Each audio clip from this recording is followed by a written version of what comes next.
Anybody know what yesterday, it was in the news and stuff, what the big thing was, the big event? Well, besides Tiger Woods. Sorry, cabinet minister. Yeah, we had cabinet minister. I believe it was yesterday was the anniversary of Vimy Ridge. Yes. That's right. Yeah. There was a great story in the Lethbridge Herald by a young man, Ryan Agnew, and if you get a chance to go back, what was really interesting about it was that he found out about a fellow called Fred Burton in the area who was a Second World War vet, but whose dad had been down in, at Vimy Ridge in World War I.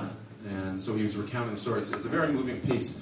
But what's interesting, and I want to finish off the song, and I want to thank Morris and you guys for being a good audience, and I'm really looking forward to turning out. They didn't pay me, by the way, on that, because I've seen him a lot of play a lot of times. Really good. I had a second cousin who's passed away a while back. And he was one of those guys who fills the room.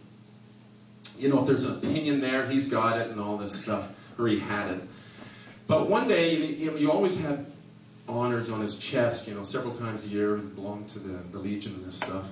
And then one day, you know, he was saying, well, you know, when I was in the service, and I asked him about it, and I said, you were in the service in the Second World War? And he said, yeah. And I said, what happened? And he sort of got up and left. And I remember going, seems okay to me. And I asked my dad what it was, and he had been at Dieppe, which is probably the other pivotal battle on foreign shores fought by Canadian soldiers. And so finally later on, years later passed, and he told me the story of what it was like in Dieppe. And if you've never been to Dieppe, never seen it, it's a terrible place and it's a beautiful place, and it's flat beaches and then straight up cliffs, and that's where the Canadian soldiers went there in 1942. And so wrote a song and our band recorded it. It's called Memories from Dieppe. He always had a view to give and a story he loved to share. Spun his yarns long and tall and usually with some flair. Then one night when I was a lad, I asked him about the war. Suddenly stopped talking and headed out that door. I asked my dad what I'd done wrong to make the old man leave. Told me not to worry and to let his cousin grieve, for ours had been on the beaches of Dieppe back in 42, when Canadians fought like heroes while overhead airplanes flew.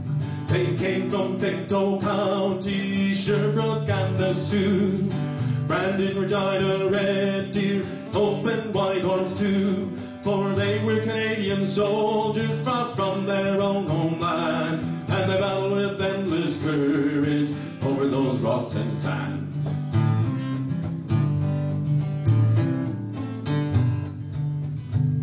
The years passed quickly and I only saw hearts now and then. Then one night at his house he took me inside his den. He told me he would answer my question from long ago. He told me I wasn't to stop him once he was in full flow.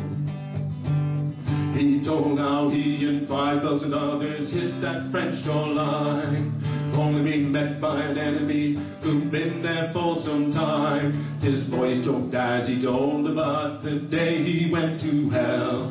His eyes grew all teary when he said they fought so well.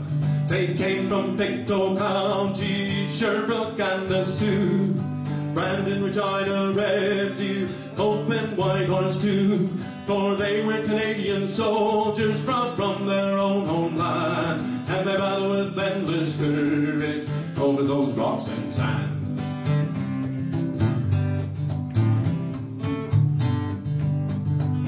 As he scrambled on that ground, some fell never to rise again.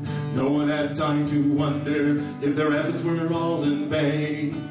Clark was among those wounded who were taken far away, where they would all struggle to survive another day. On each November 11th, our wore his honors on his chest. Except one special medal he kept tucked far from the rest. He kept it just for himself when no one else could see. And when he finally died, he took it on his last journey.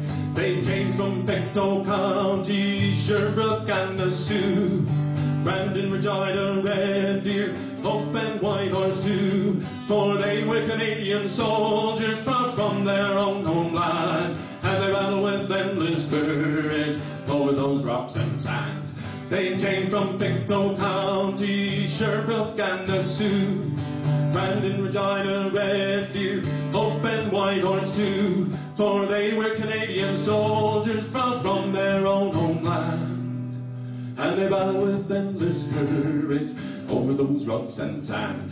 And they battled with endless courage over those rocks and sand. Thank you, folks.